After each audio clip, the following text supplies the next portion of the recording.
Hey, Canon fans! Thank you so much for tuning into this episode. Whether you're listening to us on Spotify, Apple Podcasts, Google Podcasts, or YouTube, it's always appreciated if you can subscribe, rate, or review. And if you really want to support this podcast, you can buy us a coffee. That's right, if you like this content and you want to hear more of us, but caffeinated, you can contribute by going to buymeacoffee.com/creatingcanon. That's CANNON, and you'll help us continue to bring you canon-rific content. Alright, on with the show.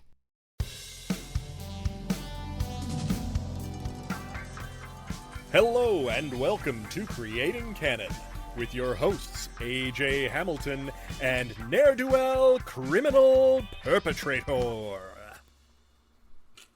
You know what? Listen, if I ever commit a crime that warrants a warrant and a poster in the post office, Yes. I hope it says my alias is Ne'er-Do-Well. Criminal Perpetrator. If you think about it, it's going to be a very long AKA section. Ooh, yeah. Just according to this podcast. So many things. My lord. But you know what it's going to say at the very top? It's going to say... Wanted because he's sexy? Wanted because he's sexy. And Nicholas C. Pappas. Yay! Oh! It's a Quanantine, Manantine, Lanantine, Danantine. Holy crap. What is happening?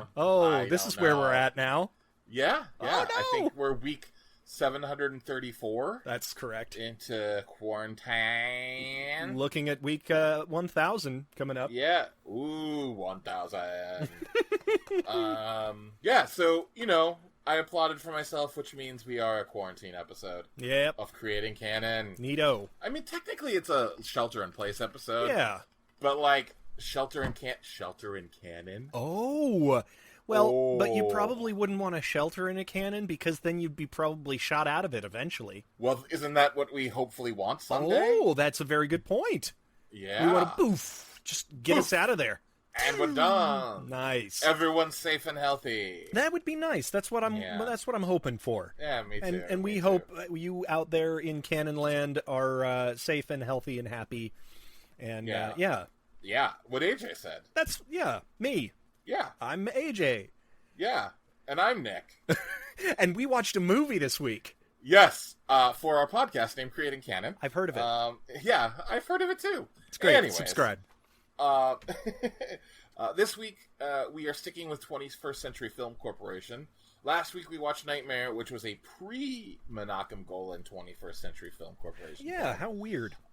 This is a post... Well, actually, not a post. It is 21st Century Film Corporation when Menachem Golan was in charge. But post-canon-ish time. But post-canon yes. Menachem Golan. There it is. And we are watching 1993's Teenage Bonnie and Klepto Clyde. Which still don't love that title.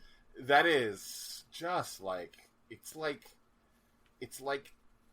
moldy sex in my mouth. It's just gross and sticky, and it has a really terrible aftertaste. Sounds like a really dumb porno name, doesn't it? Like an attempt at one.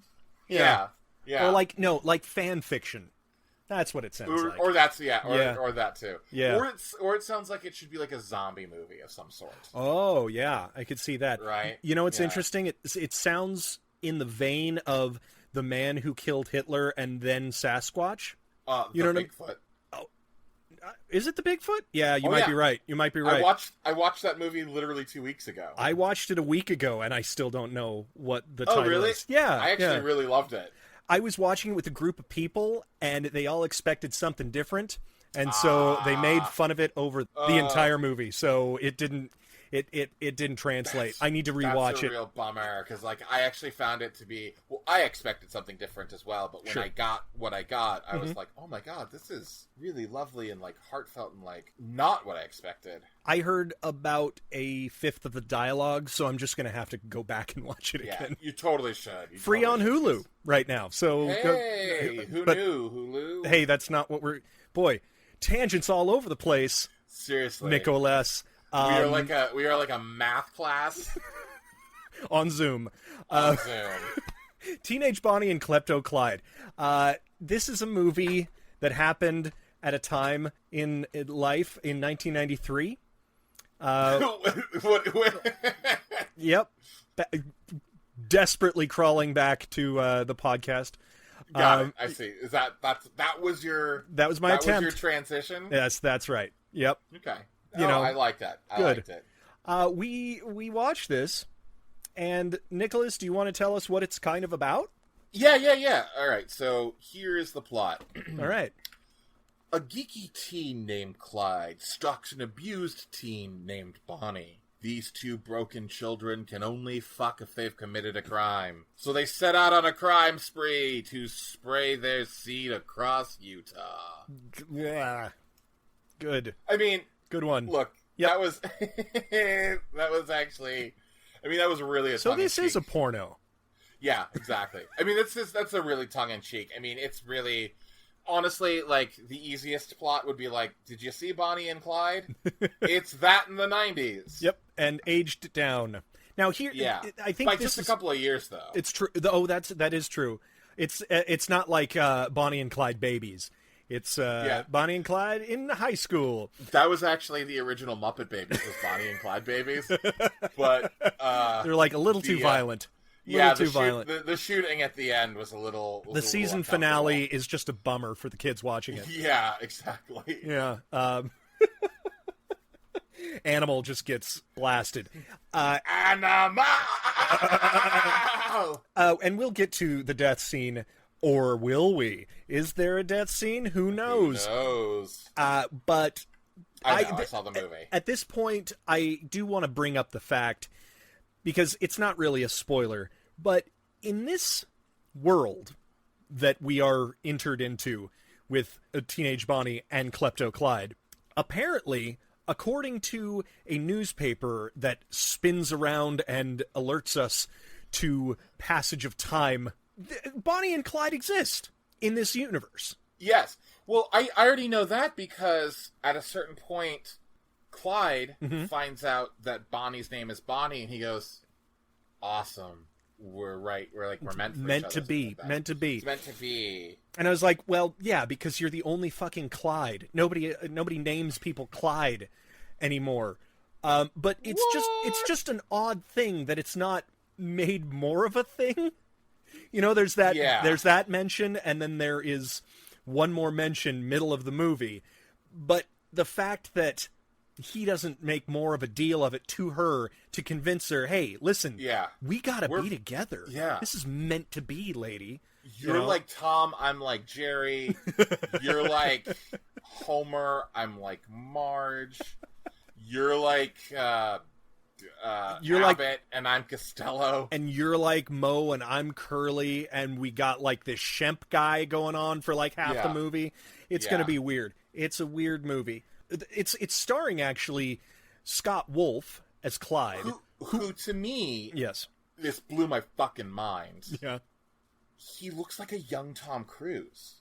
Oh, so much. He looks akin to legend Tom Cruise. Yeah, I was thinking Risky Business Tom Cruise. Or that, yes, absolutely. But so much so that there was part of me that was wondering, was he cast? Because, honestly... I could see Tom Cruise playing this role in an alternate universe. This was a young Tom Cruise role. Sure. He's sort of likable, he's sort of fun, he's sort of silly. Nerdy. But he's also got that romantic lead thing going on. He's a character who has to be instantly likable. Because otherwise there's some really fucking weird shit that happens, which... I like Scott Wolf. I don't know if Scott Wolf is as instantly likable as Tom Cruise is. Yeah, no, there's still some creepy stuff at the beginning and throughout this movie that I'm just still a little uncomfortable. One of my first notes is Clyde is creepy. Yeah, well, I actually said Clyde's a fucking stalker. Yes, well, yeah, he is. Which was one of my notes. But Bonnie is played by one of my youngest crushes that I ever had. No way! Yes, because Maureen Flanagan? I was in love with Maureen Flanagan when she was playing Evie in Out of this world. Did you ever see that? That was wow. Oh my goodness. A girl who can pause time. That really does it for me. It really that does, yeah. Yeah. Well, AJ, yes. I mean, one of these days you will find a girl who can emotionally pause time for you. Oh. And when you're with her, it'll feel like time has stopped. Perhaps. And when that happens, you'll find out that it's Maureen Flanagan. Oh, neat. Okay. Yeah. Well, cool. I'm looking forward to that. Yeah, I know you are. Hey, Maureen, give me a call. Dude, now you're fucking pulling a goddamn Klepto Clyde. I'm not stalking her. You're pulling a Klepto Clyde. I do, yeah. Well, maybe. You know, I'm going to back off of this. You know, when I was, when I knew that we were in for a special movie. What's that? Was when the title card came up and said Teenage Bonnie and Klepto Clyde, and then a hand came in and stole the Klepto part in the title card. Oh, at that point, I was like, wait a second. Amazing. And what's so weird is that set the tone. I actually thought that set the tone really well for the first half of the movie, because it felt like one of those, like, jokey, like, ha ha ha, like, opening of Don't Tell Mom the Babysitter's Dead. Or Or, like, we are kind of broaching the opening of Rockula's, like... the animated thing going on. And obviously, it wasn't animated. It was just, like, this one quick thing. But then, like, that was not the tone of the movie. No, it was the tone for the first half an hour. Perhaps, yeah. Even that, it was a little odd. Well, we have that, and then immediately we're cut to a news report where there is a man who we find out is... Bonnie's father, the commissioner. He says, casual shoplifters should be taken out and shot. Cool. And I was like, all right. Whoa, shit. Yeah. That's like taking Stop and Frisk to a whole new level. Also, that was the worst, well, one of the worst news reports I've ever seen in a movie. What? No. Yeah. No, I mean, Birdemic maybe is worse. But that's a worse movie overall. Well, yes. Yeah. I mean, or better. I don't know. But yes, that is a very disturbing tone to start off the movie with, right after that little cheeky stealing the klepto. And then it just goes right back to, like, cheekiness, because we've got, like, oh no, Clyde works at a burger place, which is called what? The Burger Bandit. Yep. Yep. The Burger Bandit. Love it. And I mean, it's like, what were they? Felony fries and like breaking and entering burger. That's what all the. But like, we get like the whole like, a bunch of street punks are coming in and they're like tearing up the place. And it's closing time, so Clyde's like, get out of here. You're not supposed to be here. And this was one of this again. We go from swiping the klepto to all shoplifters should be taken out and shot. Yeah.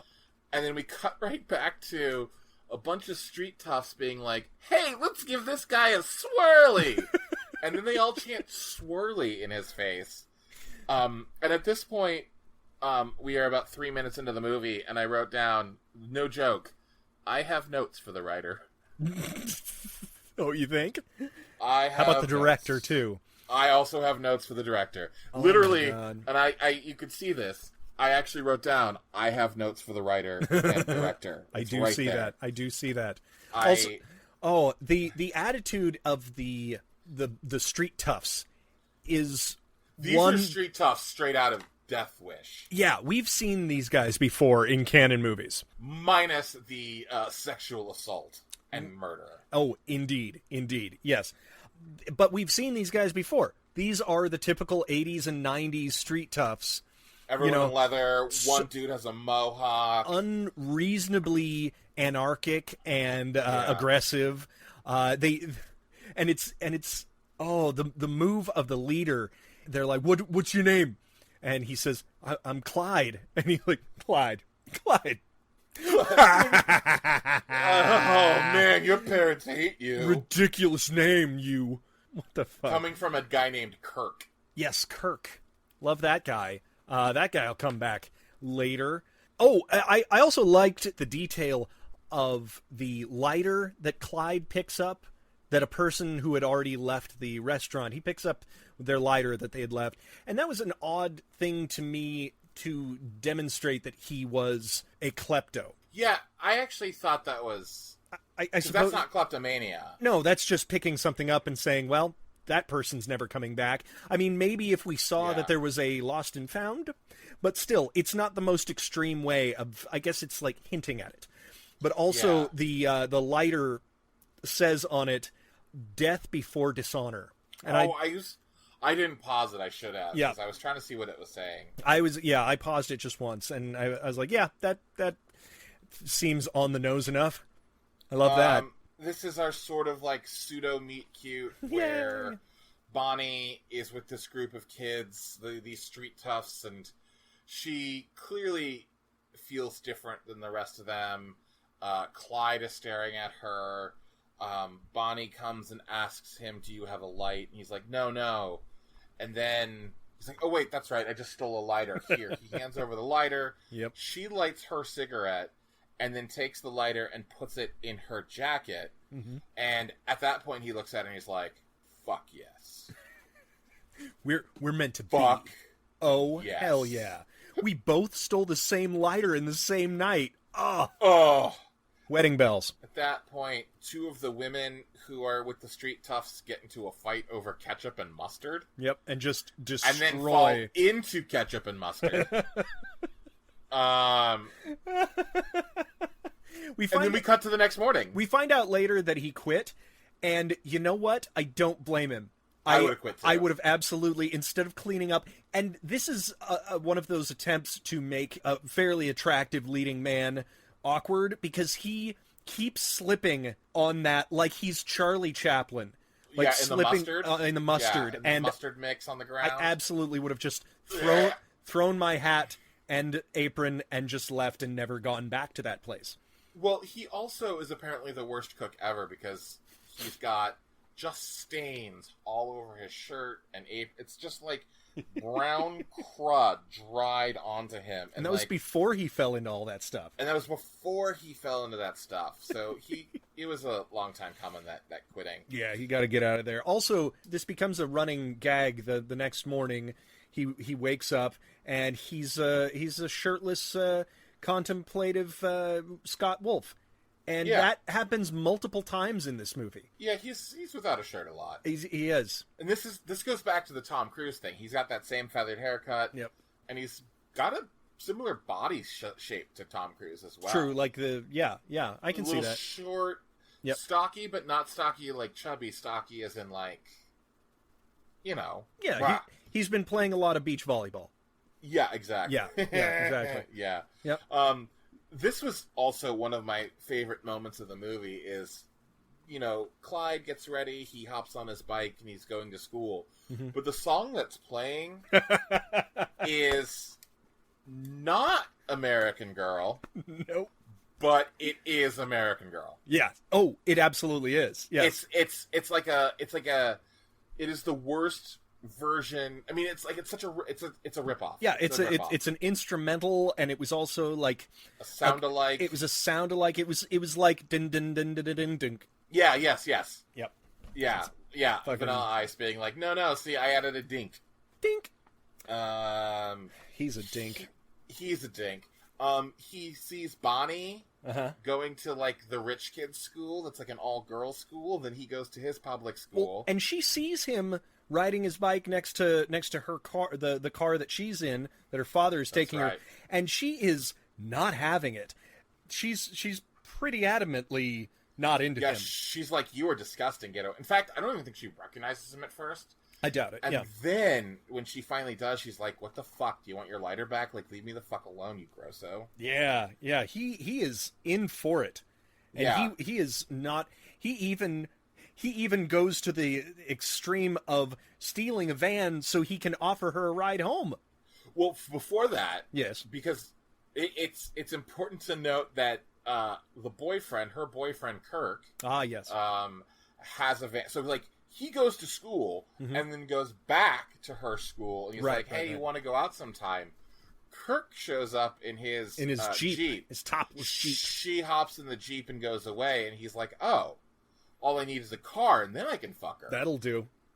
So then that's when he steals the car, and Mm-hmm. he's like, hey, you want to go out with me? And she's like, no!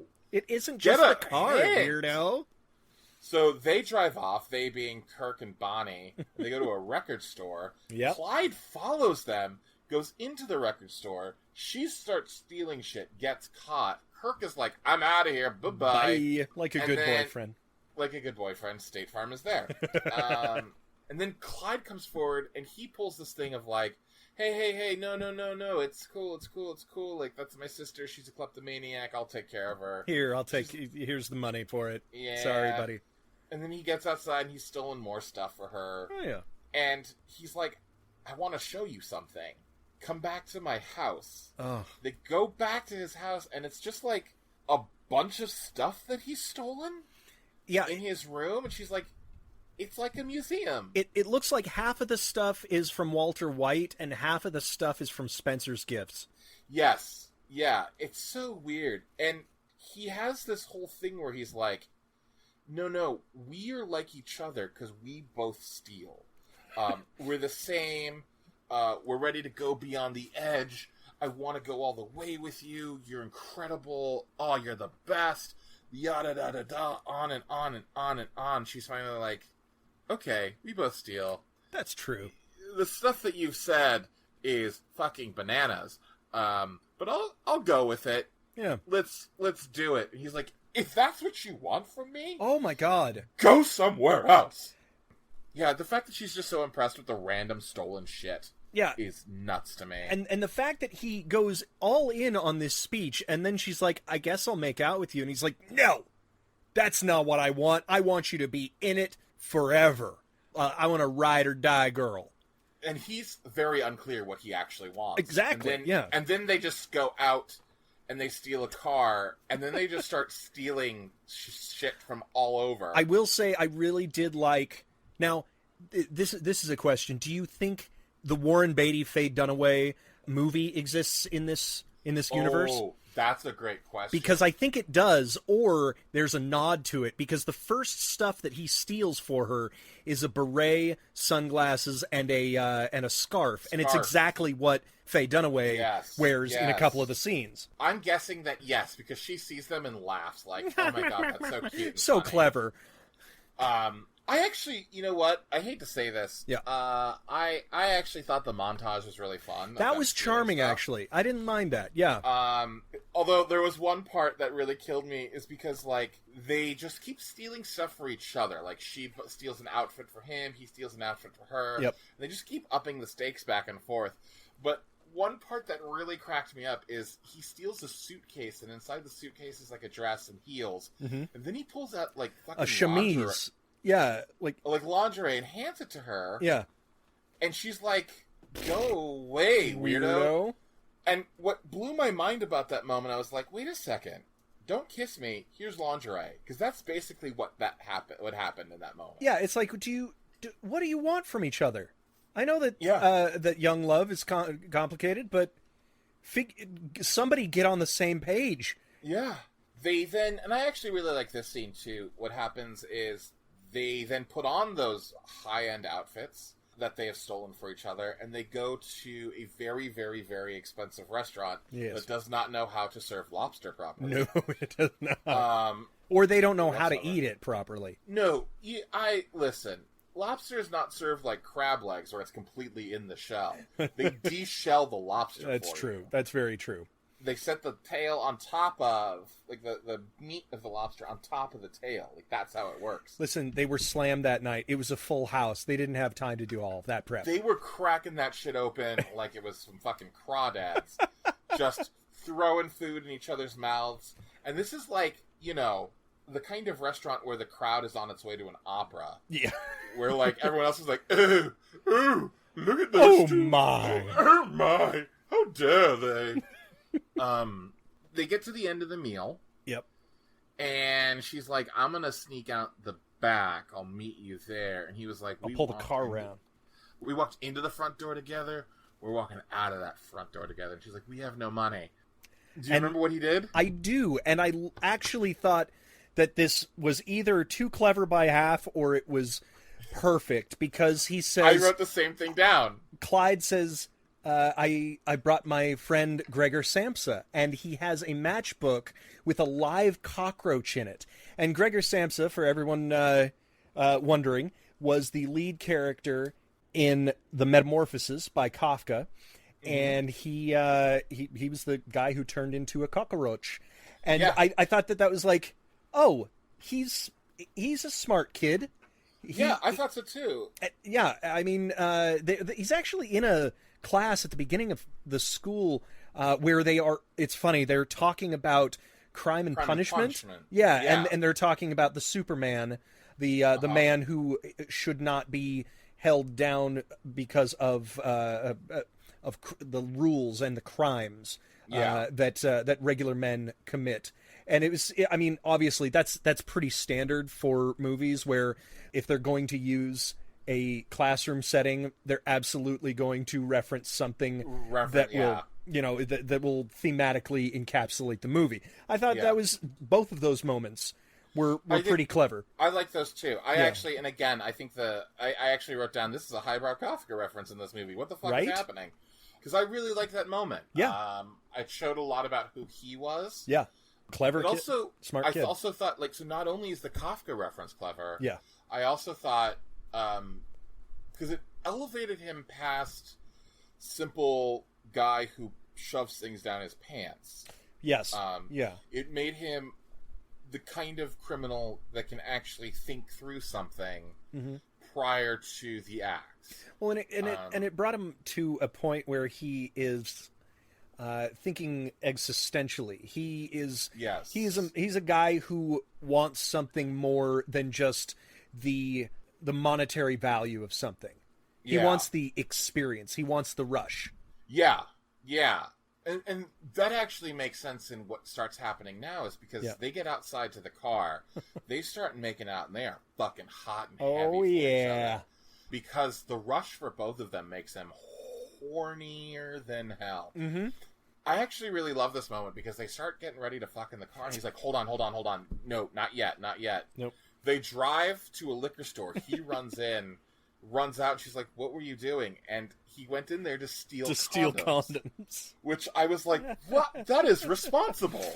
It is. This is super responsible. You know, looking at this movie right now, it actually is, I don't think it had to be so blatant that it named itself Bonnie and Clyde, but I think the fact that it is blending the issues that Bonnie and Clyde dealt with a teenage romance is kind of interesting. You know, it wasn't done perfectly, but it is an interesting attempt. Yeah, well, I mean, I want to wait to the end. Of course. I just wanted to bring that up right now. Yeah.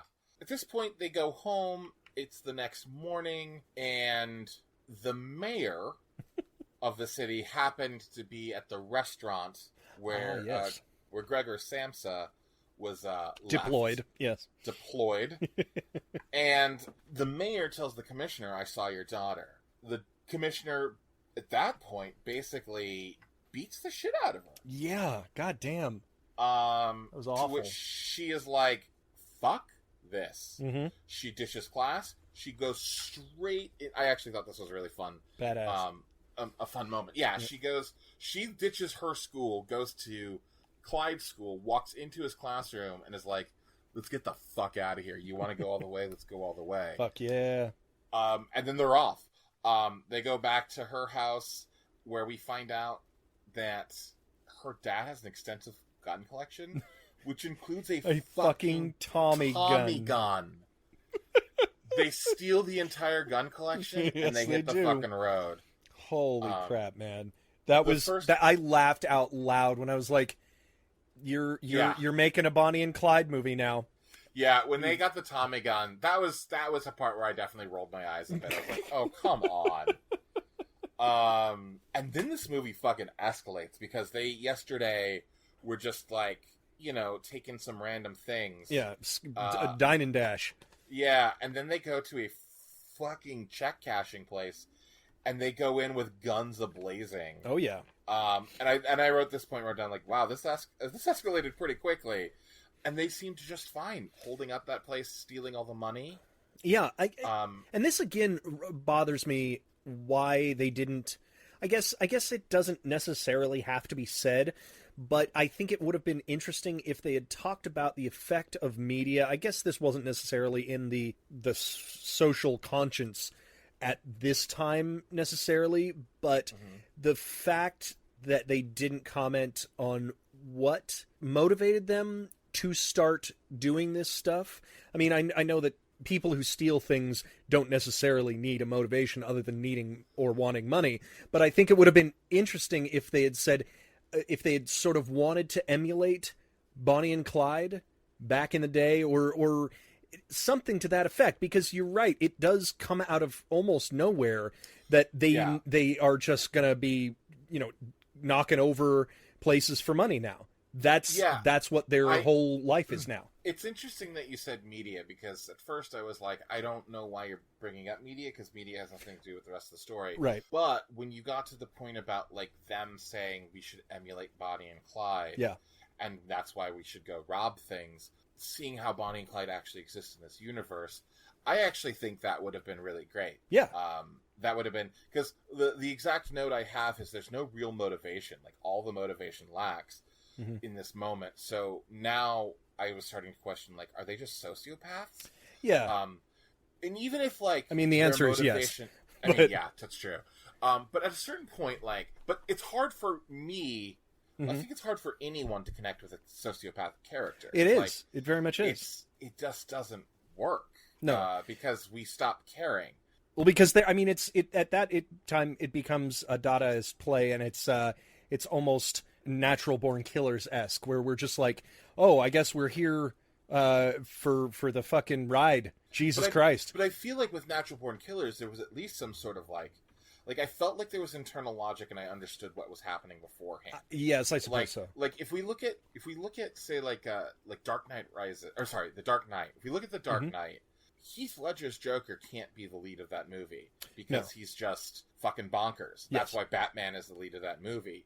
Whereas when you look at the Joker, and, not to rehash that movie, but, like, that Joker is not a simple sociopath. No. They go through great lengths for us to understand. Whether or not you agree with why he does what he does, they at least go through the lengths to be like, these are the reasons. This is why he thinks this. Yeah. This is why he thinks this is the right way out. Which and we get in this movie is that these people enjoy stealing.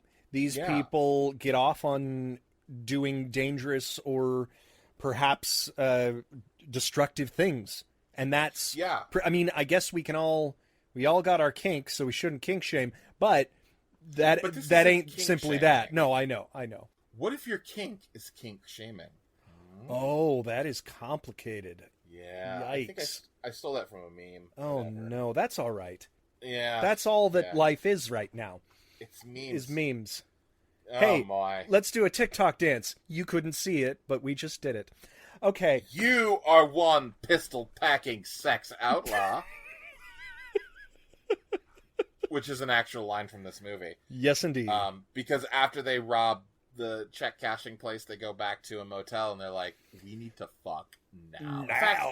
In fact, doesn't she give him head in the car on the drive over? It appeared that was because yes. I think that's what happened. Yes.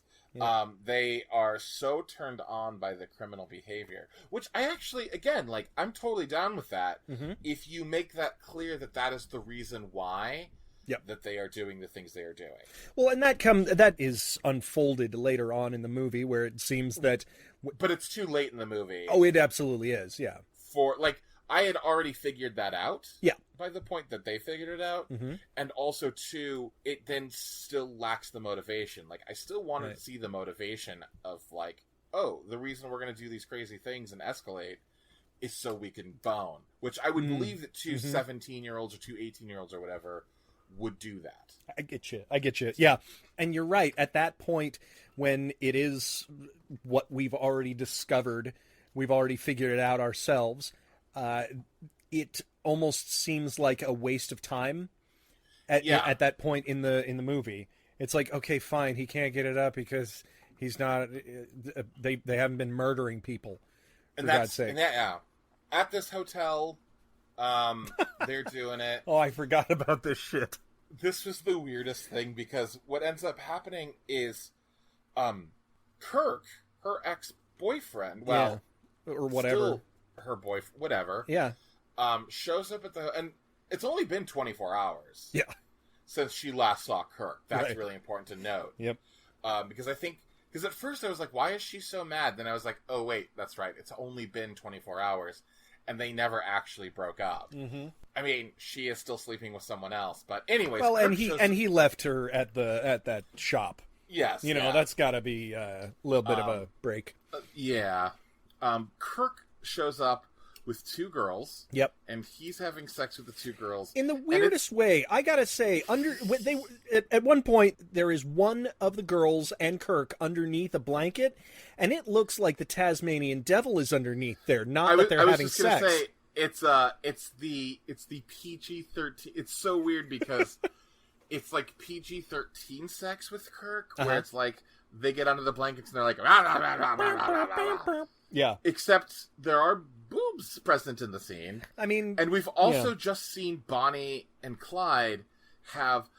I shouldn't mention. I actually thought that sex scene that they had, and a couple of the sex scenes that they had in the movie, were actually on the correct side of erotic. Oh yeah, it felt like silk stocking shit right there. Yes, like they were actually like. I know that sounds like a weird thing to say, but like they were actually kind of sexy. No, it was shot that way. Yeah, absolutely. Yeah, it was shot, not limited either. It was they were fairly long. Yeah, like they did a good job. Like if the idea was that, how do I phrase this right? If the idea of those sex scenes were to like arouse the audience, sure, because like. There's other movies we've watched where there's sex scenes, and you're like, "That's uncomfortable." Uncomfortable, yeah. Yeah, this wasn't that. Kudos to director John Shipherd, who actually really did nothing else other than this movie. Okay. He made a movie called Blood Money. He made a movie called Firestorm, and he also made Jersey Shore Shark Attack. Oh my God! I know. Now, is that something that really happened? Is the situation dead? Yes, that is the situation we are in. Did Snooki lose a leg? Yes. Yay! And I was like, Jay, wow. Moving on from that. Yeah. I did also want to mention, I think one of the reasons some of these scenes were actually effective, because I thought that sex scene was effective. I thought the monologue was really good. Oh, sure. I think the editor, whose name is Brent White, should get some credit. And Brent White actually has turned in a really interesting career. He did Matilda, the Danny DeVito Oh movie. My gosh, yeah. Anchorman 1 and 2, 40-Year-Old Virgin, Talladega Nights, Knocked Up. He did Step Brothers. He did Funny People. This is 40. Oh my God. The Heat, Spy, Ghostbusters. So he got in with all of those folks. Yeah. Oh and my he also gosh. did Last Christmas, which I haven't seen yet, but I've heard it's insane. And A Simple Favor. Oh my God, yes. Oh wow. Did you see A Simple Favor? I did not. No. I actually really loved A Simple Favor. Is it the greatest movie ever made? No. Will you absolutely enjoy it? My guess is yes. Oh, the Blake Lively Anna Kendrick movie. Yes. Yes. No, I have not seen that. That's been on my list. Yeah. So it will go to the top then. And you're right. Brent White did an amazing job. Yeah. I mean, that's boy, wow. Good for him. Yeah. So he's clearly still working. Yeah. And this was Let's get him to edit our stuff. Ooh, that's what we should do. Our canon movie. Oh my God. There we go. Perfect. Get Brent White. Yeah, and this was a very early movie for Brent White. It's like one of his first. Sure. So to like see him come out of that, wow. You could see that he had the instincts. Yeah. But anyways, getting back to Bonnie hears Kirk having sex, and she's like, I know that voice. They break into the other room, guns ablaze. Yep. And they kick out the two girls. And they run fully off. Naked, unfortunately. Fully naked. Yeah. And it was so weird because they're like, hey, Kirk, you're going to come with us to do this robbery. Also, this is the weirdest part. I don't know why they get Kirk involved. I don't know either. I don't know why they didn't just steal his car. Yes. Now, if we do remember, you've seen the Faye Dunaway, Warren Beatty movie, yes? 100% yes, but also I saw it. I think the last time I saw it has been like 15 years ago. Like, I remember flashes of it. Well, I think what they were trying to do was there was a character named CW in the original one that they hooked up with at a gas station.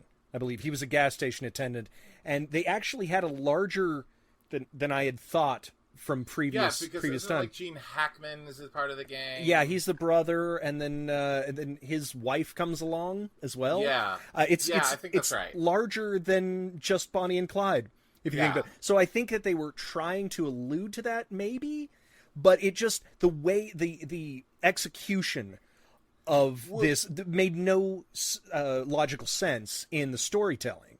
And what I hated about it the most is because, long story short, they get Kirk involved. Mm-hmm. They go to a liquor store. Bonnie and Clyde go in. Kirk has made it clear he does not want to be there. Right. He wants nothing to do with this. Mm-hmm. Kirk sits in the car and he's the getaway driver while Bonnie and Clyde go into the liquor store. And of course, what does he do is he tries to get away. In the attempt of him getting away, Bonnie has to run outside, which then leaves Clyde vulnerable. Clyde gets shot at, and then Bonnie kills the liquor store clerk. Yep. And I know that they're teenagers, but the logic is just not there. Take the keys away from him, or don't have him be there. Well, this is exactly what I was going to get at. This is the part of this was one of the biggest parts of the movie that just drove me nuts. Is like the same guy who knows Gregor Samsa and is able to plant the cockroach and come up with this plan. Yep. That takes forethought is not the same guy who would just leave a guy who clearly doesn't want to be there as their getaway driver and being like, "We'll shoot you if you go away." But how? Yeah. What? I mean, maybe it's the fact that he's finally gotten laid and his mind is all clouded. Who knows?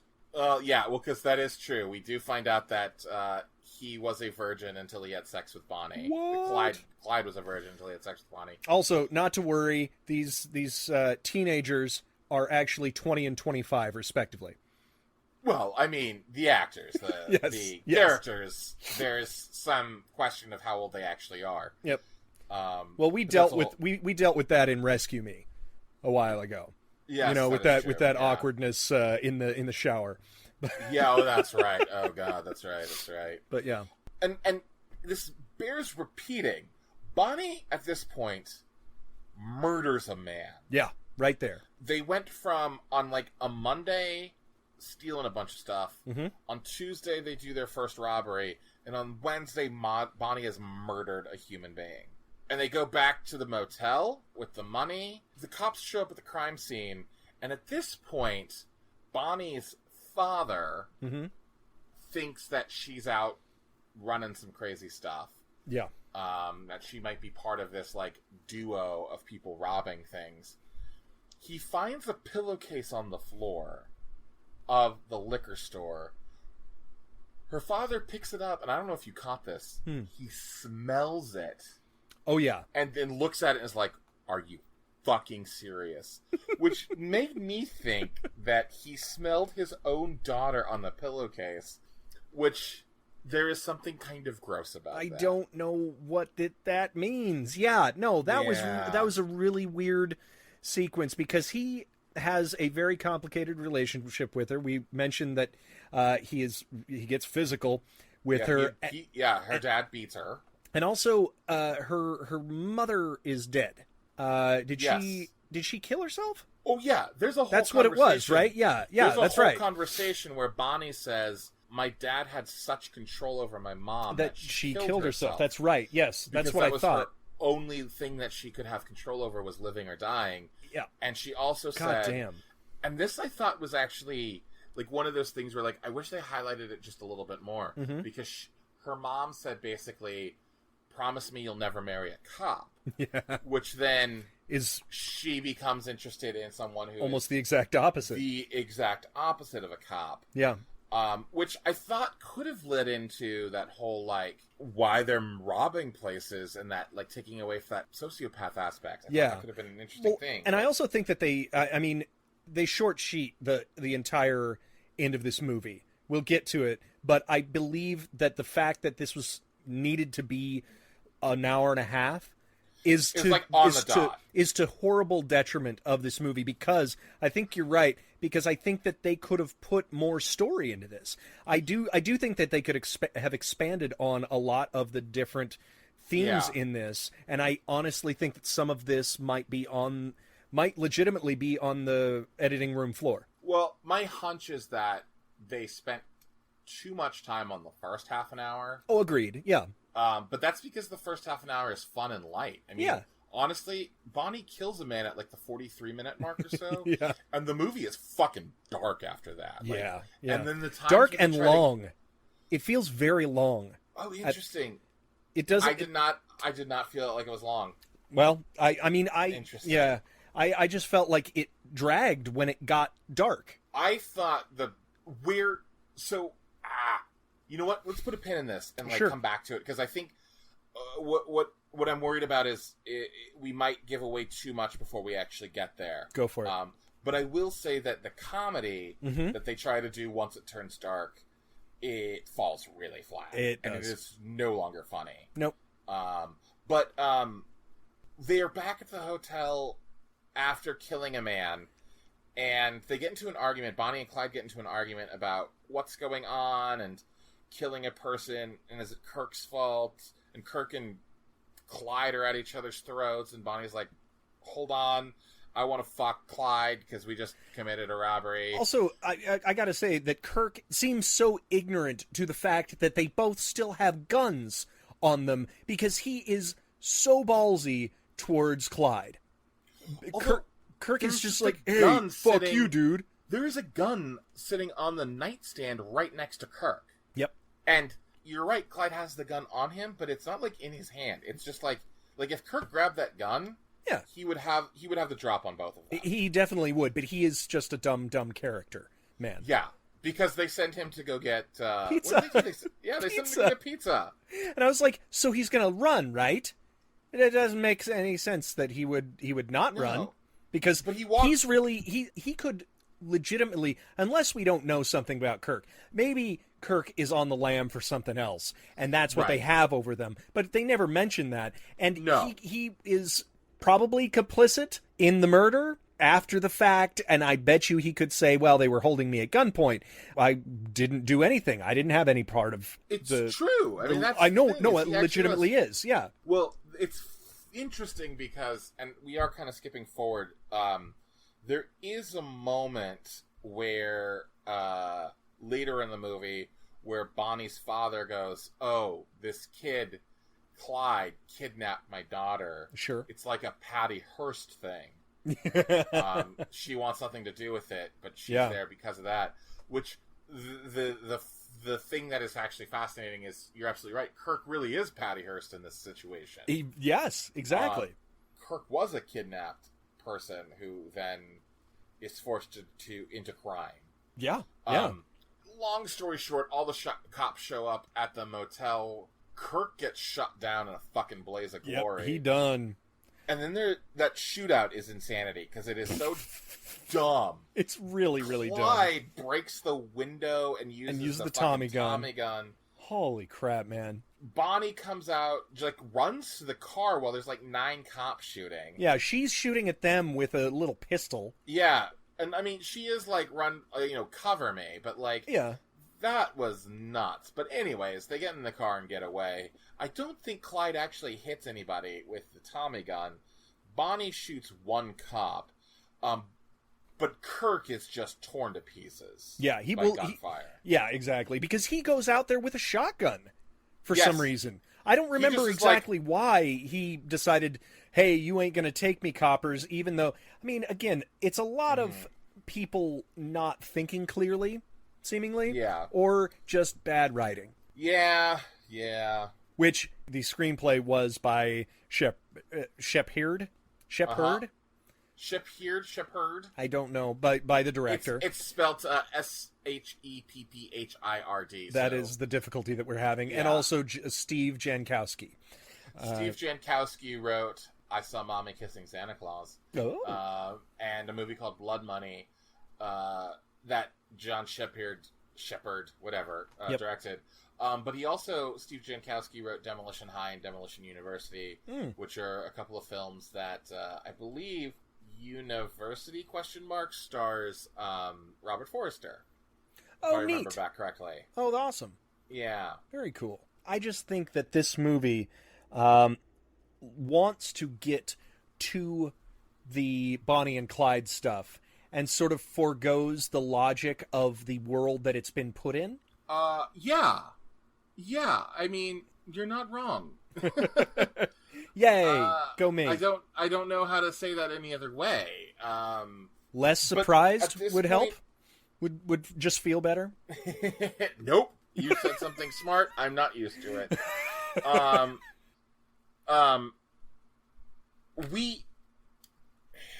One of my favorite lines in the movie happens right around here because the cops have finally figured out who Clyde is. Yeah. They go to Clyde's home and they start looking around his room and they just see the random shit. And the cop, whose name is Sanchez, played by Don Novello. Oh, yeah, Father Guido Sarducci. Yeah, Father I love Guido him. Sarducci. Yeah. He just goes, oh, look, a Rubik's Cube, and starts playing with the Rubik's Cube, which I thought that was funny. Yeah, I thought he had a couple of funny, like, he was the comic relief. He was. But it was so weird because, like, he'd be like, oh, look, a Rubik's Cube, and then you'd be like, listen, I know your daughter hasn't been kidnapped. She's a cold-blooded murderer. Why are you pretending? Yeah. No, I know. Like, it was like, wait, what is happening? You have a weird way about you, man. This is when we get into the check cashing, pictures, all the students of the high schools, of her high school and his high school. Being like, yeah, you're cool. They're cool, awesome. Man. The newspaper spinning around montage. And one of my favorite parts of that is at the beginning of this montage, they're taking pictures of themselves out in the middle of a desert, on the car, dressed up kind of like Bonnie and Clyde. Well, and that happens, if I remember correctly, that actually happens in the original Bonnie and Clyde. I believe so. The 67. Well, and the insane thing is that they're using one of those old-timey cameras, too. Yes. Yeah. But the funny thing is, later on in that same montage, the newspaper is using the pictures that they took, which absolutely makes so much sense. If they had developed these characters a little bit more in a way that would show that they also had some hubris and they also had some draw to what's the opposite of fame? Celebrity, fame. The opposite of voyeurism. What's exhibitionism to themselves? I mean, I guess we see that through that simple montage, but you don't hear it from them, and you don't really feel it from them in their interactions. Their interactions are quite one-dimensional, I would say. Yeah, it's a shame because you can see how this movie could have been really great, and it was not. Like just a couple of small, and these are just small tweaks, I think. Agreed. And this movie could be elevated. Yeah, and at the end of this montage, too, the wildest thing happened. I could not fucking believe that this happened. Yeah. Is Bonnie and Clyde are sitting in a hotel room, and one of them, I think it's Clyde, goes, we should get out of this town. And Bonnie was like, go where? And he was like, I don't know. They go to Mexico in the movies. And she was like, I guess we can leave this town. And it dawned on me at that moment that they've been... all of these crimes have been in one small Utah town. They have not gone on the lam. They have not... Because at first, through the montage... it looks like they're going across country. Yes, that's what I thought, too. I know. And I thought this was like a national crime spree... or at least statewide. Yeah. No, this is like, it's not even countywide. No, it is the same city. They're in there. Yep. They're just hanging out. I could not believe that. I was like, what is going on? And they decide, yes, let's go to Mexico. Let's have the biggest heist of our careers. Yeah. Where Clyde wears the silliest, fakest looking mustache. This is the other thing that I didn't quite understand, is at this point, they started paying for everything? Yeah, well, I guess they had robbed enough places that they had some money to bankroll a bigger heist. Right, but why are they... I mean, this is what gets them off, is heisting. I understand why they buy the car. Yeah. The van, because they want like a clean van that's not that's just that they're not going to have to ditch. Not just a getaway thing. Yeah, but there's a bunch of other things that they are paying for, like a violin case and like all of that. Well, kind you of don't know stuff. if they why are you? They may have stolen that. You don't know. They could have knocked over a kid in band. Well, no, that whole entire montage of them getting ready for the heist, they are handing money to the people that they are interacting. Oh, that's true. That's true. And that's why they actually it's unclear. This was one of the weirdest parts of it. I think it was just to reintroduce the father and Guido Sarducci, but they pay two people to turn themselves in as them.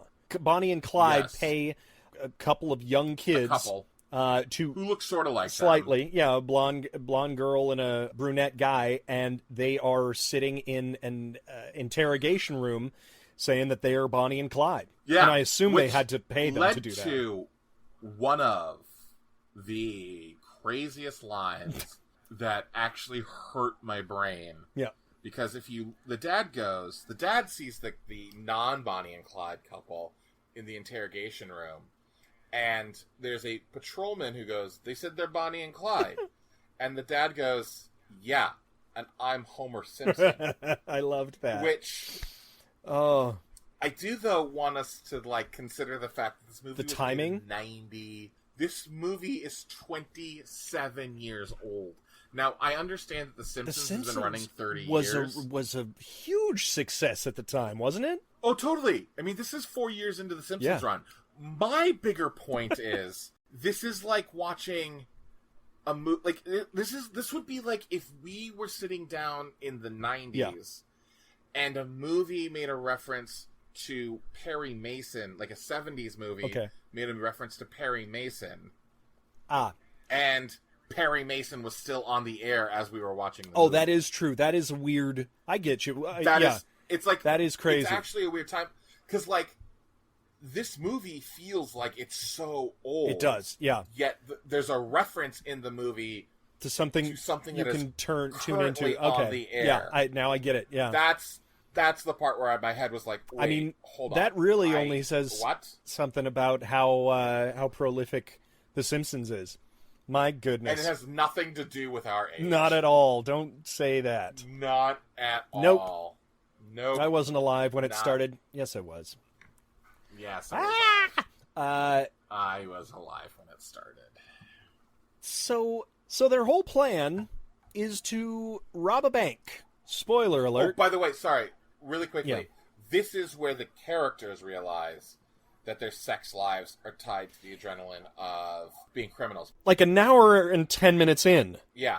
They try to have sex before they rob the bank, and he can't get it up. And he's like, you're just laying there. That's why it's not sexy. And that's why I'm not turned on. And then they have this revelation. Yeah. And so I just think it's important to note that. Oh, it very much is, because but like you said, we already knew that. We already knew that we figured that they were insane nymphomaniacs when the thing arose, when the situation arose, when the crime arose. And so they have to pull off a bigger heist.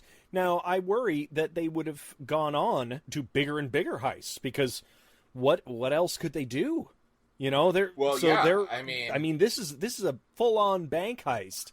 Is just stealing a candy bar gonna do it for him later on? I doubt it. So, yeah, well, I mean, that's what we are left thinking. They go do this bank heist, which of course they do the whole get down on the floor, the joint scene. Yeah, of course.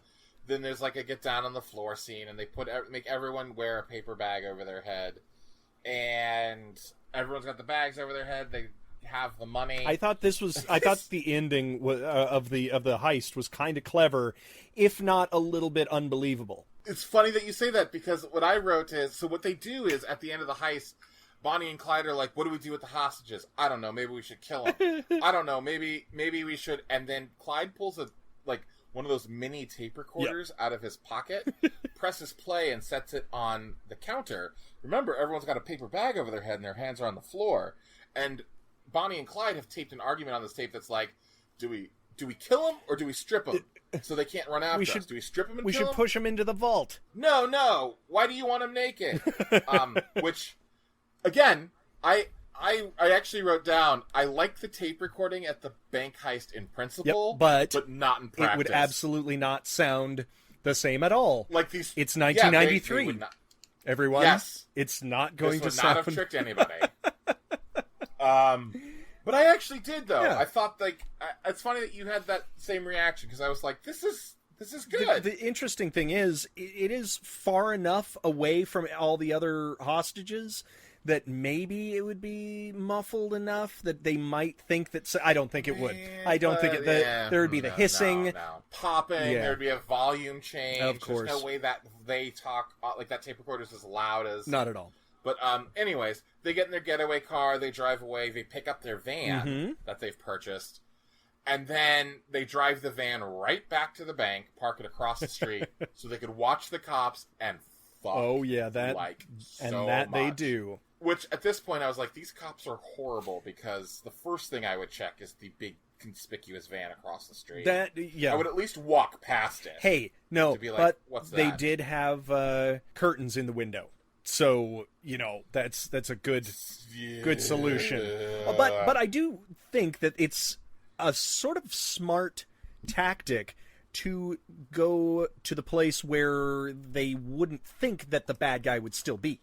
Oh, I mean, yes. I mean, it's I know that the bad guys are supposedly drawn back to the scene of the crime. I don't know if that's true or just a old wives' tale. Why were old wives always telling tales? Sorry, what I should rephrase then, maybe, because I think something's lost here. If I saw a van that people clearly lived in... Oh, okay. Across the street from a bank heist, as a cop, I wouldn't necessarily be like, oh, that's who the that's who the heisters are. I would go over there and be like, hey, you clearly live in your van. You're parked across the street from the bank. What did you see? Oh, I see. I understand what you mean. But at that point... If they could hide the money, they could probably say, oh gosh, we didn't notice anything. We were having very, very passionate love making in here.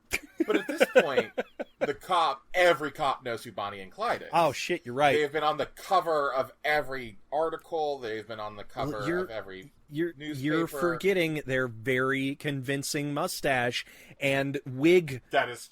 No, but the mustache was not on. I know, but he could. Was on if they had, I don't know. Yeah, if you would have put it back on. Yes, of course. Anyways, they at this point are like, we need to get out of here. They're going to hit the road. They're going to head down to Mexico. They have a stop at night where the two of them have this conversation where he says to her for the first time, "I love you." She is angry about that. And it makes sense, because she's like, everyone who's ever said they loved me has disappointed me. Yeah. Has disappointed me. My mom said she loved me and she killed herself. Kirk said he loved me and he's a dick. Just left me. And got my shot. My dad says he loves me and my dad says he loves me and he hits me and he won't let me have any freedom and all he does is leave. Yeah. So love is not good. And they have this conversation where Clyde explains what love is to him and why they love each other. That was beautifully shot, by the way. It was a beautifully shot scene. It was at golden hour or magic hour. Yeah, magic hour or golden hour. Golden hour works too. She at this point says, what do you know about love? You're just a kid who never had sex before. Yeah. What are you?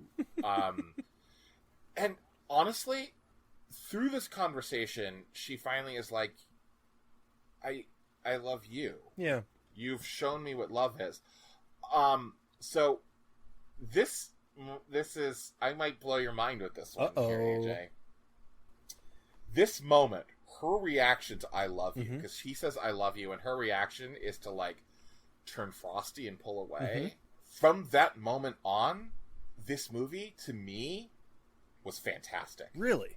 I thought her response to that was the most interesting part of the movie. Oh, sure. And I thought that that conversation was wonderful. I wish that conversation happened at the midpoint. Yeah. I wish this moment happened. Like, I wish the part of the conversation about, like, I don't believe in love happened at the midpoint. And I wish that we had found out that, like, they had figured out that sex and adrenaline were tied to each other. Because what ends up actually happening here, which I thought was so cool, is they say "I love you" to each other, and then they're able to have sex. Yeah. Without a crime. Which breaks the cycle. Yeah. And which all of us... Yeah. I actually thought that was really wonderful. And honestly, I wish that they had figured out they couldn't have sex without adrenaline early in the movie. Yeah. The midpoint was this conversation about love. And then at this point in the movie, which is about 25 minutes or so left, maybe 20 minutes. Maybe less, yeah. He says, "I love you." She goes, "Why the fuck did you say that?" And he's like, "Remember, to me, love is..." Or actually, she should say that she doesn't believe in love at the midpoint. And at this point, he should say, "No, but you're wrong. This is what love is." And then they kiss, and then they have sex. And all of a sudden, it now is spread, like, the two interesting, most important things to happen are now spread out throughout the movie. Yeah. And that was in the writing. Well, that's in the structure. You know, it's front-loaded, and I would agree with you. I think that if this was structured better, this whole feeling could have ridden through the entire movie. Yeah. At this point, they're like, let's go to fucking Mexico. Yep. They're on their way to Mexico. They're driving. The cops figure out that they're going to Mexico because Bonnie and Clyde are actually stupid fucking idiots. Because at a crime scene, they leave all of the evidence of where they're going. They leave a bunch of facts about the car that they're driving, but they also fucking leave the case of a Spanish language lesson on tape at their hideout, which, are you kidding me? Like, why wouldn't you... And it looks like a multiple tape... I know this is getting a little bit into the weeds, but it looks like a multiple tape Spanish lesson system. And you would want... Well, it's like that old clamshell VHS... Exactly. Movies, and but of cassette I tapes. remember having those lessons on tape, or those things on tape. Yep, 4 tapes. 4 tapes, yes. And so why would you just take all the tapes out? You're not a monster. You put them back. I know that you rob banks... But man, put your tapes back when you're done with them, and bring them along with you. You're an idiot. If you're going to Mexico, you need those. Exactly. You can't just leave that behind. Exactly. So very disappointing. At this point, the cops know that they're in a VW van and that they're going to Mexico. Like, they know everything they need to know. They're on their way. So the cops go down to the border. Yep. They set up a sting to catch them. I thought this was actually an interesting moment because the father. Finally goes, I hope they get away. Well, I hope they've already crossed the border. And there's a moment where he receives a message from Bonnie, and I wasn't quite sure when she an answering machine message. Yeah, and I wasn't quite sure when she left this, but I believe it would make sense that it was after their discussion of love, which meant that she was ready to forgive her father, perhaps.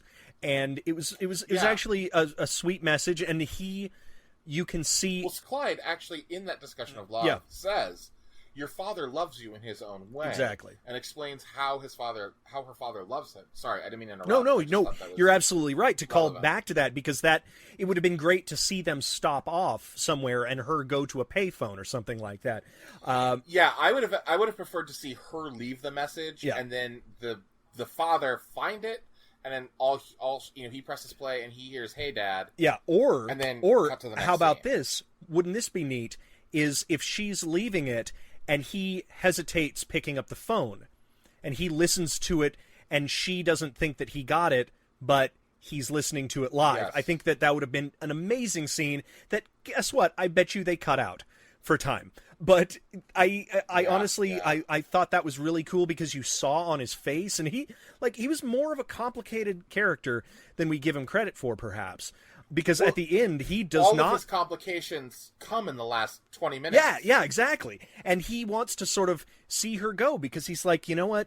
I do see the error of my ways. I have been keeping her like a caged bird. Just let her go. I can't do anything anymore. She's clearly not going to listen to me. So just, I hope for the best for her. And then they make the most stupid decision of their lives. Well, on their way to the border, they'd rather eat American food one last time. Yep. They decide to pull over to a little rinky-dink diner. I gotta be honest, I loved the stop for breakfast moment. Yeah. So much. They're 10 miles away from the border. They decide to pull over to this little rinky-dink diner. Yeah. They go in. They are not interested in shooting or in fact, they leave the guns in the glove compartment. Yep. They're just going to get breakfast. They go and they eat their breakfast. Bonnie dumps her purse, and there's one of those little tiny baby like a one-shot Derringer. Saturday Night Specials. Yeah, in her purse that sort of falls out, and she puts it back, and the waitress is like, fuck, these are the two kids. The waitress tells the guy at the counter. The guy at the counter goes and tells the sheriff. The sheriff rounds up a posse. Posses. All of this is happening outside where cars are just pulling up, and like, there's got to be 30 guys with guns. Bonnie and Clyde finish their breakfast. They have this lovely conversation about getting married. I actually thought this was a great conversation. They actually pay for their breakfast. But Clyde takes a candy bar. What an idiot! Even though shoves it down his I pants. bet you that $10 probably covered it, and maybe he has turned over a new leaf. You know? Yeah, I think he was trying to do something sweet for her because one of the first things he stole for her was a candy bar. That's right. Yes. So they get outside. Actually, before they get outside, just before they are able to walk out the door, Bonnie pulls out a cigarette. Clyde lights it for her using the same lighter they met over at the beginning of the movie. They walk outside. Clyde reaches into his waistband to pull out the candy bar. The guys with the guns are sort of positioned somewhere where the Bonnie and Clyde can't see them. They think Clyde's pulling out a gun. Of course. And they just open fire. Well, only one guy shoots and wings him. And this was actually, I thought that this was going to be a change. You know, I thought that this was going to be a differentiation from the classic Bonnie and Clyde story where they get mowed down by the cops. Yeah. And because he just gets hit in the shoulder, and that gave me some interesting hope. I was like, oh shit, no, the cop is going to get there in time, because we see him racing towards them, trying to sort of at least be in charge of it. Put down your guns. Yeah. And and then they just go to town on him. Mow them down. And the dad is like screaming, watching his daughter get ripped apart. Yeah. I actually thought that the acting in that scene was particularly effective. In that they're just riddled. They're dead. I mean, they're dying. They're dying on the ground. They both fall back. Bonnie and Clyde look at each other, and Clyde stops breathing first, and Bonnie starts crying blood. And they reach out and they hold hands, and that's how the movie ends. Is like they're holding hands. Clyde's hand stops moving. Bonnie's crying blood. Bonnie's hand stops moving. They're hand in hand, and then credits. Yeah. Holy shit! AJ, I'm gonna tell you something. Did you cry? I started crying when they got to the diner. Aww. Because I knew it was going to happen. Aww. It just felt like. And like that, I actually wrote down, why am I getting it? Well, maybe I didn't cry when they got to the diner, but you got I emotional. felt like the tears welling up. And then as the dudes with the guns started showing up, and as Clyde put the candy bar in his pocket, and especially when he lit her cigarette with the lighter from the beginning of the movie, I started crying. And honestly, I cried the entire death, and I thought that the ending was brutal, but I thought it ended so good and so effectively. Oh, yeah.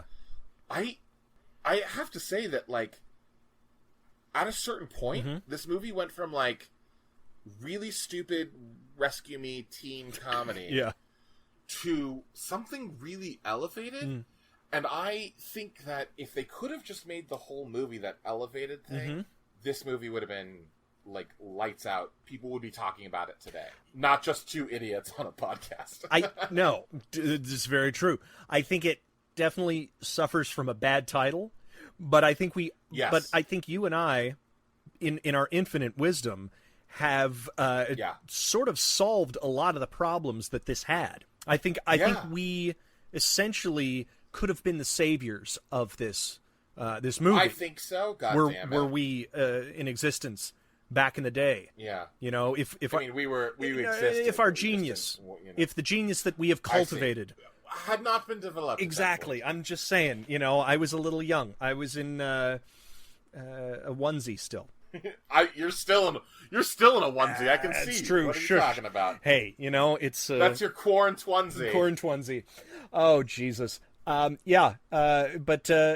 I agree. It's got a lot of substance, unfortunately packaged with a lot of silliness or just mistoned parts. It's actually I feel really disappointed in many ways with this movie because well, first of all, I was shocked that, like, you know that moment when you're watching a movie and you're crying and you're like, wait a second, how did this get me? I did not expect that. Tricky movie.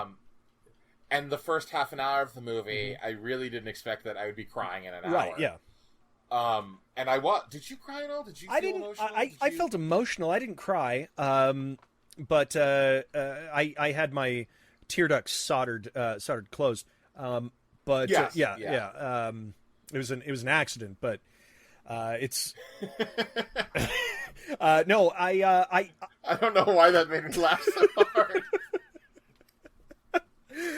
No, I thought there were just a couple of scenes here and there that would pull me back out of it. Sadly, you know what I mean? Like it's not evenly toned. No. I thought it was a really odd choice to have Don Novello. I mean, I know that they wanted to do some comedy in this, and he's funny. That's Father Guido Sarducci or Sanchez in here. But some of it just felt so flat in the most important times. Well, I think that's exactly. I mean, at the end of the day, I think that's the issue, and I think that's why. So for me, like I said, when the movie started taking off for me, it was probably the last 25 minutes when they had the "I love you" conversation to the end. Yeah. But at that point, the character Sanchez, has been sidelined and doesn't exist really anymore. No. Which is probably why, because once that "I love you" conversation happened, I actually thought that the movie as itself didn't have any missteps. Bonnie and Clyde made stupid decisions. Oh, of course, but of course. That fit the rest of it wasn't a weird moment where Sarducci. Yeah, it's like a weird moment where Scott Wolf has the fakest mustache you've ever seen. That's laughable. Right. Or Sarducci, the guy Sanchez being like, "Oh, look, a Rubik's cube." Right. Haha, and taking it and shoving it in the dad's face. All of those moments were gone, and I was able to just then I get you. Really invested in the last 25 minutes. Right. It's just like you say, the last 25 minutes. And does that elevate it? Does that rescue the movie? Well, that's that weird thing is it's I know we're skipping ahead. Usually we do the what was canon first, but sure. I'm now curious. Would you recommend this movie? I would. I almost would worry in the exact same way. Funny enough that we talked about it in the exact same way that The Man Who Killed Hitler and then Bigfoot is a little bit of a letdown of a title, or at least a misdirection of a title. I think again this one is almost the exact same thing, because I think people are expecting some sort of schlock that you do get in the first half hour, but then you get a very oddly poignant movie in the second half, and I don't know, the tone of the violence and the tone of the comedy overlay in a very confusing way to me, and I don't think it would be for everybody. I don't think that it's not a good movie, though. I think that I would recommend it with caveats. Interesting. Yeah. Well, I'll tell you, so just a couple things to pick apart from there is, I'm going to be really honest, I was dreading this movie. Yeah. So much based on the title. It's a dumb old title. Poster. Yeah. Well, I just was like, fuck. Why do we have to do this? Like, it just seemed like the corniest. It looks the cover of it looks frivolous. I think, yes. like, you see a movie and you're like, why did someone make that? Why did that happen that way? Well, and then the other thing that you said that I think is really fascinating is the thing about the violence. Mm-hmm. Because I think where the misstep in this movie is the violence comes when she kills that dude. Mm-hmm. That happens at like the 45-minute mark. And we have no hints whatsoever that this movie is going to have violence like that until halfway through. It just shows up. So, like, if the killing of the dude happened at the 30-minute mark and that was the turn of the first act, I think as viewers we'd be like, oh, okay. Oh, I get what we're in for. Yeah. Okay, now I see it. Which I know it's only a 15-minute difference. Yeah. But that 15-minute difference makes the entire, like... It changes something. It makes the whole thing. It lulls you into it, yeah. Or, when the punks show up at the Burger Bandit, they can't scream swirly. Mm-hmm. What they needed to do was literally beat the fucking shit out of Clyde. Yeah, do something. Someone should have stabbed him in the arm. Or, like, sliced him a little bit. So then, at that point, we understand, like, oh, this is a movie where real violence can happen. Totally. Because it's weird to go from, let's give this dude a swirly, we're a bunch of street toughs, to actual murders. Uh-huh. And I think that's part of the issue. Sure. I mean, like, where the violence comes. I will tell you, for me, who... I have no issues with anything in movies. Like, it's really hard for me to have any sort of, like, squirmy moments. Yeah. This is a hands-down recommend. Okay. I actually think this is one of the better canon... Like, as we look back on this podcast, I have a feeling I'm going to look back at this movie as one of the better movies. Partially because the things I'll remember the most will be a lot of the great stuff at the end, and I'll sort of forget all the terrible stuff. Yeah, I get that. Interesting. But I do think that if I were to recommend it, I would have to say, like, okay, listen. It's a double feature. The first half is one movie. Yep. The second half is another movie. Just be prepared. No, I get you. Yeah, I don't begrudge you your opinion. Yeah, okay, fair enough. Good. Fair enough. And I begrudge yours, but that's Wow. Undermining. The Underminer. Yes. The Underminer. So, we've done it a little bit out of order, but, like, is there anything that you would steal from this movie, or anything that you think is completely canon? Definitely the gangs. Definitely the portrayal of the bad guy, teenage bad guys. Oh my gosh. That is canon. That is absolutely so canon. The 90-minute runtime is canon. Oh my god, yes, of course. Yes, just clip it off right there. 15 minutes more would have made this movie, like, excel. Yes. Oh, totally. I still don't quite understand. I get it from a financial standpoint, but were they to understand anything about art, like, sacrifice a little for a lot? I don't know.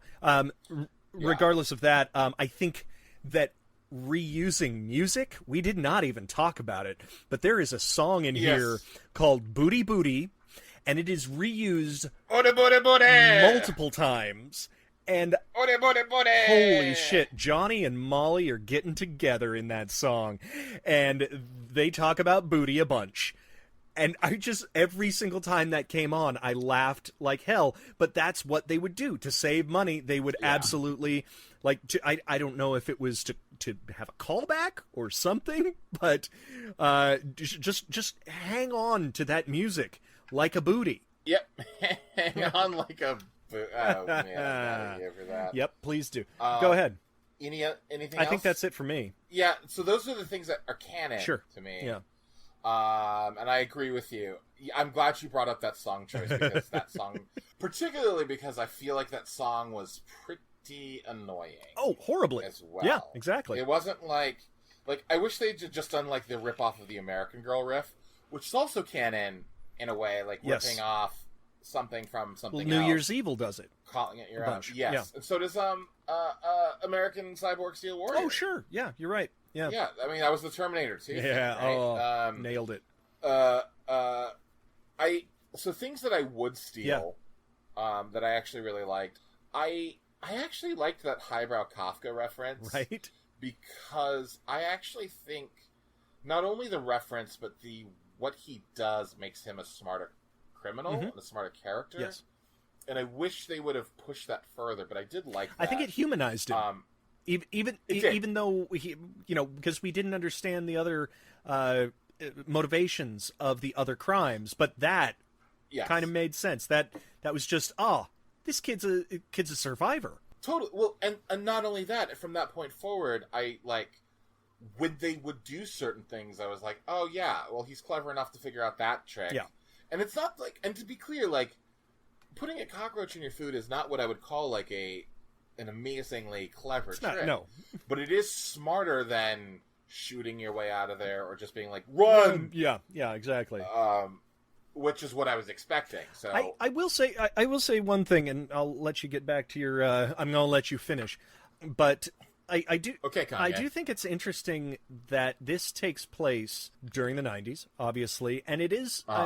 You talked about it before, how it's totally unbelievable that this takes place all in one town, because the actual Bonnie and Clyde, were in a time, the 1930s. During the Depression, where it was very difficult to catch somebody who had done. Well, news moves slower, and cops were not as quick or as well savvy. Yeah, exactly. Phones were not as easily accessible. That was still when you were like, "Hey, can you patch me through?" Yeah, of course. Hold on, let me patch Klondike you through. 5. Yeah, exactly. So I think it's slightly difficult to translate the one to the other, especially because the motivation of Bonnie and Clyde, I'm assuming, had something to do with survival. Because these two came from a fine upbringing. It seemed like they didn't want for anything. So again, we were talking about motivation, and that's a difficult thing to translate, because are these kids just fucking adrenaline junkies? And obviously that's what they were. Yeah. So it's again hard to get next to them on that. Yes. But yeah. Please continue. Yes. I actually really loved the stealing of the condoms. I thought safe sex, and condoms show up later as a major part of the movie, which as a clue, which I actually really, again, so I thought that was actually, I'm going to give some writing credit, clever writing, because that's how the cops knew that Bonnie was not a kidnapped victim, but a willing participant. Right, yes. Because if she was just a kidnapped victim, he wouldn't be using condoms. That was the thought process. And I actually thought that was really clever. Yeah. Not only in its writing, but you never see condoms in movies. No, you really don't. And this is like AIDS. This is just after AIDS era America. This is still in AIDS the middle of it. Yeah, 90s. absolutely. And so this is I actually really appreciated the safe sex thing. I actually thought that it was very interesting that the father was attempting to rationalize, or even if he wasn't rationalizing it, he was trying to put it out to the public that his daughter had been kidnapped. Because that is being like, no, if we get her back, she's innocent. Yes. Well, and we forgot to mention this, but the father actually flat out said at one point, she was kidnapped. I want her brought in unharmed. Yeah. I want you to make sure that when he is brought in, it's in a body bag. Yep. He must come in harmed. And that was interesting. That raised the stakes quite a bit. Yes. 100%. And not only did it raise the stakes, but at that point, too, I knew the dad was... you don't do that unless you're trying to lie. At that point, I knew the dad knew that she was a willing participant. Exactly. Yeah. If that makes sense. Yes, of course. I liked the tape recorder in principle. Yeah, again. I thought that was a fun... I think that's, stealable in a weird way. Yeah. Well, we got way better audio gear nowadays. Totally. Now you can almost actually pull that off. Right, yes. I thought... And again, her reaction to I love you, and basically to the end of the movie, that's all stuff that maybe not stealable directly, but I would love to attach to that. Sure. And those are ideas that you can use. I mean, absolutely. I know it sounds silly, but they're 10 miles from Mexico. They're almost there. Oh. But that impulse of them being like, you know what? Let's do one last American thing. I want coffee before still. we leave forever. Which again, they should have played that American Girl ripoff. Yes, exactly. That would have been better than booty, whatever booty. it was. Booty booty. I also too throwing out there that if we didn't already have our idea for what the eventual canon film is going to be that we write at the end of this whole thing, I would have probably pitched a Bonnie and Clyde remake. Interesting. It encapsulates a lot of the themes that we got. Yes, well, and I think it's a good story. Yeah. I mean, like, I think this movie proved to me that the story is a thing that is still relevant and doable. Yeah, interesting. So okay, well, cool. Yeah. All right. Well, so that's it for Teenage Bonnie and Klepto Clyde. Did we talk? Please never say that again. I don't want to. But did we talk about the fact title. that they're both? We did not. Yeah. That they're both teenagers and they're both kleptomaniacs. Yeah, that was just very confusing. Teenage klepto, Bonnie and Clyde, heroes on a VW. Klepto power. Klepto power. Nice. That wasn't even planned. All right. Well, cool. Nope. That. Oh, us. All right, Nick. What do we got up on the next time block? Well, on the next time block, AJ, what we got coming around the bend. I'm proud of what's going to happen. Oh, are you? Yes, because out of all the podcasting that we have done, we've had some episodes that are 30 to 40 minutes. We've had some blasts that are like 10 minutes. We've also had some marathon ones that we had to split up over two episodes. Right? Epic. But you know what epic, long. But you know what we haven't hit yet? The finest hour of podcasting. Oh, you think? Yeah, we have not hit that yet. And I think next week, yes, we might have the absolute finest hour of podcasting when we take a look at 1991's The Finest Hour. That was incredibly clever. Can I tell you that? Thank you. I am rarely impressed by you, but that was I've been working on it very nice all day. That's what I've been working on all day. And here's a promise that it's going to be exactly an hour. Oh, I don't think we're going to live up to that promise. Maybe, probably not. Yeah, but unless you shut up and let me do my job. Still proud of you. Yeah. All right, The Finest Hour. And The Finest Hour. Where can people find that currently? I believe it's on. It is, if you're a person who has scruples, you can find it on Vudu. And if you are completely scrupulous, you can watch it for free on YouTube. Yeah. And to be clear, you are looking for The Finest Hour, starring Rob Lowe and Gail Hansen from 1992. And what you are not looking for is The Finest Hours, plural. Oh. Which is either a movie from the 50s with Orson Welles about Winston Churchill, or that movie with one of the Chris's. I don't remember which one. It was Pine, and it was Waves. 2016. Yeah. Okay. Yeah. That is not the sequel to this. Oh. Yeah. All right. Yeah, this is... I do think we might be in trouble, considering the movie is an hour and 45 minutes long. The movie's called The Finest Hour. Like, what's happening in that other 45 minutes? It's average. It's an average 45 minutes. Yeah. It's The Finest Hour and the shittiest 45 minutes. Well, all right. So we'll see. Cool. Yeah. Next week. Cool. Next week. All right, that sounds fantastic. I'm excited to see that movie. And, Nick, where can we follow you? You can follow me on Twitter at Nicholas C. Pappas, or you can check out my website, nicholascpappas.com, the website that is forever under construction. At the AJ Hamilton, that's where you can follow me, and I'm www.theajhamilton.com.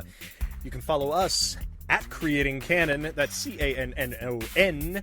And you can email us, creatingcanon@gmail.com, with any questions, concerns, caveats, anything that you think we missed, or any of that kind of stuff. All of the above or all of the under. Yes, indeed. What's your favorite position? All right. And as we Booty, always... booty, booty. Booty. All right. And as we always say... Good night. And good canon.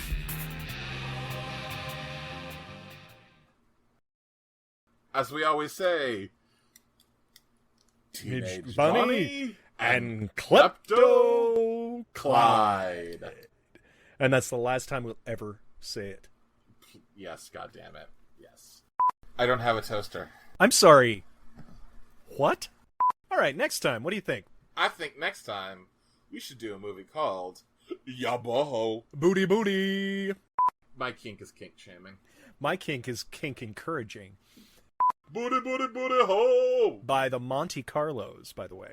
Your kink is so stupid, I fucking hate it. Oh my god, I am so happy you said that. Pretty Booty. Monte Carlo, Pretty Booty, YouTube. Nope, I don't think that's what it is. Nope. Badass Monte Carlo. Nope, none of it. Oh, nope. I'm in Pornhub. Oh my god, I hate you and your stupid kinks. Oh, that is the best thing to hear. Do not, whatever you do not look up Monte Carlo Booty Booty. It'll bring you places you don't want to go. Or maybe you want to go. I don't know. I don't judge. Right? Of course. Yep, naturally. Looks like... So, this was actually in the... Who me? Bup, bup. Kirk. Thank you for that. I have a toaster oven. But still,